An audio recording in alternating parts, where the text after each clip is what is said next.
ऐसी जरूरी नहीं है, लेकिन वीडियो को लाइक या फिर डिसलाइक कर दिया करें। तो मूवी का स्टार्ट एक क्राइम सीन से होता है, जहाँ एक घर में पुलिस कुछ डेड बॉडीज की इन्वेस्टिगेशन कर रही होती है। इस इन्वेस्टिगेशन के दौरान पुलिस को उस घर के बेसमेंट से एक यंग लड़की की डेड बॉडी जमीन में दफन मिलती है। अब यहाँ पर नोटिस करने वाली बात तो ये थी कि वहाँ पर जितनी भी डेड बॉडीज पुलिस को मिली थी, उन सब की बॉडीज पर गहरे चोटों के निशान थे और सब के सब इस घर से बिलोंग करते थे। लेकिन पुलिस को जो यंग लड़की की डेड बॉडी मिली थी, उसकी बॉडी पर तो एक भी चोट का निशान नहीं था। और इससे भी ज्यादा हैरान कर देने वाली बात तो ये थी कि वो उस घर से बिलोंग भी नहीं करती थी। अब पुलिस को ना तो उस लड़की का नाम पता था और ना ही उसके बारे में और कोई जानकारी थी, तो इसीलिए पुलिस उस लड़की का नाम जेंडो रख देती है। और जेंडो के बारे में मजीद जानने के लिए पुलिस उसकी डेड बॉडी को ऑटोप्सी यानी पोस्टमार्टम के लिए भेज देती है। इसके बाद हमें एक लड़का आस्टिन और उसके फादर दिखाए जाते हैं, जो कि दोनों एक जली हुई डेड बॉडी की ऑटोप्सी यानी पोस्टमार्टम कर रहे थे। असल में ये काम इन दोनों बाप बेटे का प्रोफेशन था। उनकी फैमिली में पिछले काफी अरसे से सब लोग यही काम कर रहे थे, तो इसीलिए उन्होंने अपने घर के बेसमेंट को ही ऑटोप्सी रूम या फिर मॉर्ग बनाया हुआ था। फिर कुछ टाइम बाद आस्टिन की फ्रेंड उससे मिलने आती है और ये दोनों उस टाइम मूवी देखने जाने वाले थे। लेकिन जाने से पहले आस्टिन की फ्रेंड एक डेड बॉडी को देखने की जिद करती है। तब आस्टिन के फादर कहते हैं कि मॉर्ग की कोई भी डेड बॉडी को तुम चूज कर लो। अब आस्टिन की फ्रेंड जिस डेड बॉडी को देखती है, हम देखते हैं कि उस डेड बॉडी के पाँव में एक छोटी सी बेल बांधी गई है। तब ये देखकर आस्टिन की फ्रेंड उनसे इस बेल के बारे में पूछती है, जिस पर आस्टिन के फादर उसे बताते हैं कि पहले के लोग तो ये समझ नहीं पाते थे कि लोग मर गए हैं या फिर वो कोमा में हैं, तो इसीलिए वो लोग डाउटफुल इंसान के पाँव में ये वाली बेल बांध दिया करते थे, जिससे होगा ये कि अगर वो इंसान थोड़ा सा भी मूव करेगा तो इन लोगों को पता चल जाएगा कि वो जिंदा है। अब इस चीज को आस्टिन के फादर आज तक फॉलो करते आ रहे थे। अब आस्टिन और उसकी फ्रेंड जैसे ही वहाँ से जाने वाले होते हैं, तो तभी वहाँ पर पुलिस आ जाती है जेंडो की डेड बॉडी लेकर। पुलिस आस्टिन के फादर को कहती है कि उन्हें इस डेड बॉडी की ऑटोप्सी रिपोर्ट कल सुबह तक किसी भी तरह करके अर्जेंट चाहिए। तब ये सुनकर आस्टिन अपने फ्रेंड को कहता है कि अभी मैं तुम्हारे साथ नहीं जा सकता क्योंकि मुझे अपने फादर की हेल्प करनी है, तो हम रात के किसी शो में चले जाएंगे मूवी देखने। अब ये बात समझाकर आस्टिन अपनी फ्रेंड को वहाँ से भेज देता है। इसके बाद वो दोनों बाप बेटे फिर से ऑटोप्सी यानी पोस्टमार्टम के लिए रेडी होने लगते हैं और अब वो जेंडो की ही ऑटोप्सी करने वाले थे। अब दोनों बाप बेटे उसकी ऑटोप्सी करते हुए काफी हैरान नजर आ रहे थे, क्योंकि जेंडो की हाथों की कलाई की और पाँव के टखनों की हड्डियां टूटी हुई थी, साथ साथ उसका एक मोलर टूथ भी गायब था। लेकिन इसके बावजूद भी उसकी डेड बॉडी की हालत बिल्कुल ताज़ा थी, यानी उसकी बॉडी पर एक भी चोट का निशान नहीं था। अब मजीद जानने के लिए वो जेंडो की डेड बॉडी की चीर फाड़ करते हैं। वो देखते हैं कि जेंडो के इंटरनल बॉडी पार्ट्स जैसे कि लंग्स बहुत ही बुरे तरीके से जले हुए थे। इसके अलावा कुछ ऐसे इंटरनल पार्ट्स भी थे जिन पर कट्स भी लगे हुए थे और उन पर जलने के भी निशान थे। इंटरनल पार्ट्स का ये हाल था, लेकिन बाहर से उसकी डेड बॉडी बिल्कुल ठीक थी। अब यहाँ पर सवाल ये उठता है कि उसकी बॉडी के इंटरनल पार्ट्स इतने खराब कैसे हो सकते हैं। अब उसकी डेड बॉडी को तो देखकर ऐसा ही लग रहा था कि शायद उसकी डेथ रिसेंट किसी टाइम में हुई, लेकिन आस्टिन के फादर देखते हैं कि उसकी आइज तो धुंधली हो चुकी थी, यानी जेंडो की मौत तो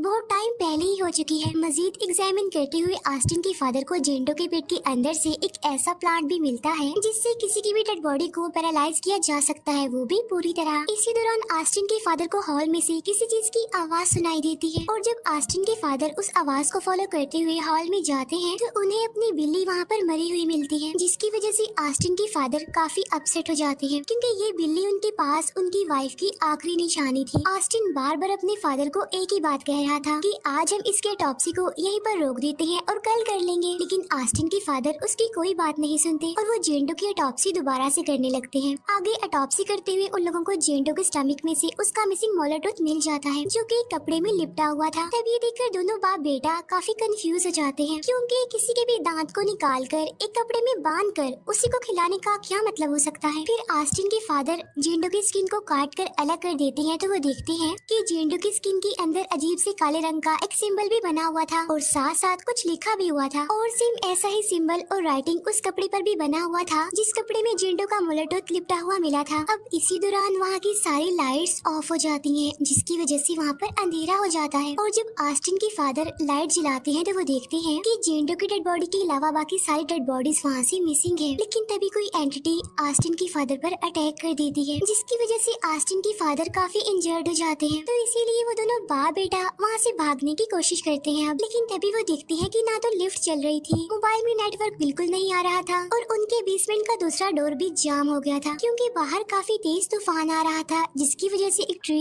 उस डोर पर गिर गया था। अब ये देखकर वो दोनों बाप बेटे समझ जाते हैं कि ये सारी डिफिकल्टीज तभी से आ रही नहीं है जब से जेंडो की डेड बॉडी को यहाँ पर लाया गया है। तो इसका मतलब साफ था कि जो भी गड़बड़ थी वो जेंडो की डेड बॉडी में थी।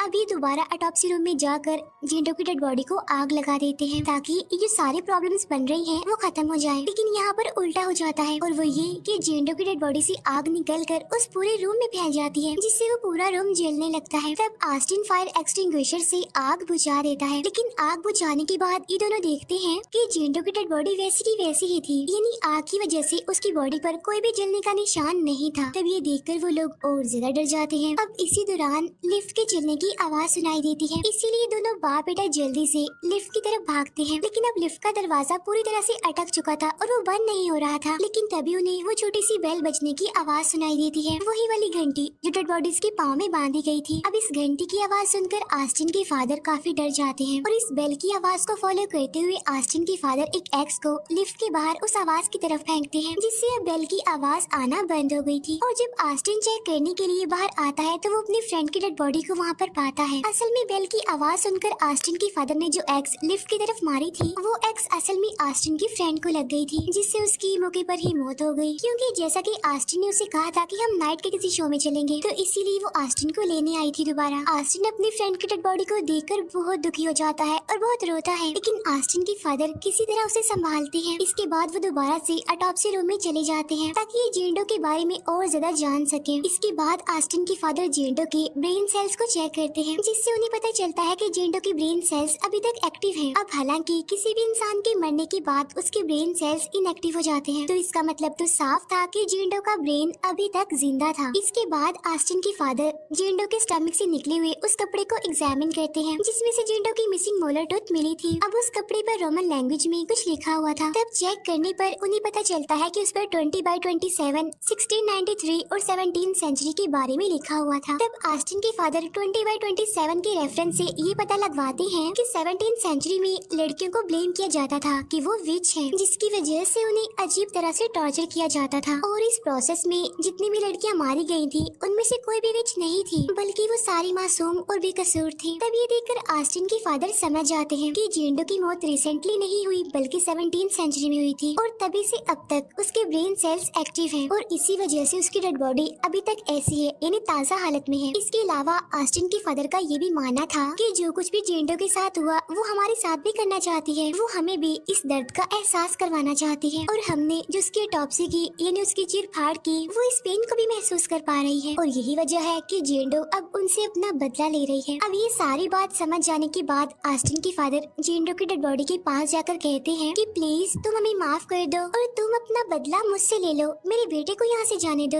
अब ऐसा कहते ही ऑस्टिन के फादर की कलाई और उनके टखनों की हड्डियाँ टूटने लगती हैं, और तो और उनकी बॉडी के इंटरनल पार्ट्स भी जलने लगते हैं, सेम वैसे ही जैसे जेंडो के थे। अब क्योंकि ऑस्टिन के फादर से ये पेन बर्दाश्त नहीं हो रही थी, इसीलिए वो ऑस्टिन को कहते हैं कि प्लीज बेटा मुझे मार डालो। अब ऑस्टिन रोते हुए और अपने फादर को इस तकलीफ में ना देखते हुए एक नाइफ से उन्हें स्टैब करके मार डालता है। इसके बाद हम देखते हैं कि ऑस्टिन के फादर जैसे ही मरते हैं तो जेंडो की डेड बॉडी अपने आप से ही पूरी की पूरी हील हो जाती है। इसके बाद ऑस्टिन वहाँ से बाहर जाने का रास्ता ढूंढने लगता है और ढूंढते ढूंढते वो आ जाता है एटिक में, लेकिन तभी उसे किसी चीज की आवाज सुनाई देती है, और जैसे ही वो टर्न करके देखता है तो उसे उसके फादर की डेड बॉडी वहाँ पर खड़ी हुई दिखती है। अब ये देखकर ऑस्टिन काफी घबरा जाता है और डरते हुए नीचे गिर जाता है, जिसकी वजह से मौके पर ही उसकी भी मौत हो जाती है। नेक्स्ट डे पुलिस वहाँ पर आती है जेंडो की ऑटोप्सी रिपोर्ट लेने के लिए, लेकिन उल्टा पुलिस को वहाँ पर 3 और डेड बॉडीज देखने को मिलती है, ऑस्टिन की, उसके फादर और उसके फ्रेंड की। लेकिन जेंडो की डेड बॉडी वैसी की वैसी ही थी, ऐसा लग रहा था कि उसकी ऑटोप्सी अभी स्टार्ट भी नहीं की। अब ये देखकर पुलिस काफी कंफ्यूज हो जाती है,